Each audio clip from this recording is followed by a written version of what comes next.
হঠাৎ করে একটা বুড়া লোকের সঙ্গে দেখা হলো। আপনি কি পারেন আমাকে একটু সাহায্য করতে? আমাকে একটু সাহায্য করেন, এই সাপটা আমাকে দৌড়ায়, আমি বাঁচতে পারতেছি না। বুড়া লোকটা ডাক দেখো, বাবা রে, আমি এত দুর্বল, তোমার এই সাপ থেকে সাহায্য করার মতো ক্ষমতা আমার গায়ে নাই, আমি পারবো না তোমাকে সাহায্য করতে।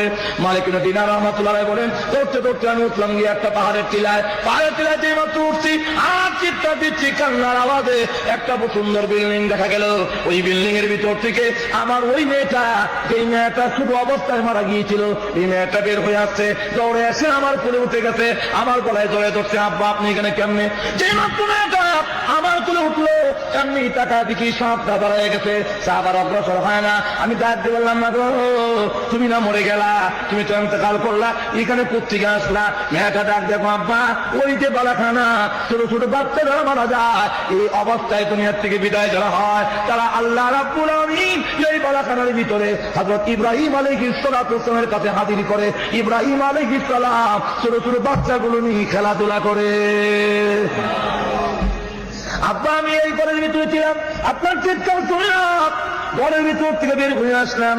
আর আব্বা আমি আপনাকে একটা কথা বলবো, আলাম ইয়ানিল্লাযীনা আমানু আও তাখশা কুলুবুহুম লিযিকরিল্লাহ।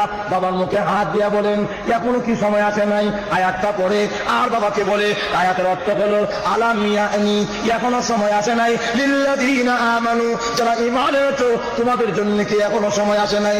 এখনো কি কবরের কথা বলা হয় না? এখনো কি আসলের কথা বলা হয় না? আর কত সুদ খাইবা, আর কত ঘুষ খাইবা, আর কত তুমি এই জিনার মধ্যে লিপ্ত থাকবা, আর কত মদ খাইবা, আর কত বাবাচারের মধ্যে লিপ্ত থাকবা? এখনো কি কবরের কথা মনে হয় না? আর কতদিন বাঁচবা তুমি? কিয়ামতের মাঠে কি আল্লাহর সামনে যাবা না? এই কথা কি মনে হয় না? আব্বা গো, আর কত পাগলামি করবা? এখনো মদ ছাড়তে কি মন চায় না? কোন দিন মরবা তা কি জানো? এই অবস্থা যখন বাবাকে ওয়াজ করে, বাবা যা চলে রাখো, তুই চলো অবস্থায় মারা গেলি, এই কোরআন শরীফ তো তুই কোনোদিন পড়াস নাই, এত সুন্দর কোরআন তেলাওয়াত তুই করতে শিখলে। মেয়েটা ডাক দিয়ে বলে, আব্বা আমাদেরকে প্রতিদিন এই বালাখানার ভিতরে আল্লাহর পয়গম্বর ইব্রাহিম আলাইহিস সালাতু ওয়াস সালাম সুন্দর করে আল্লাহর কোরআন পড়া।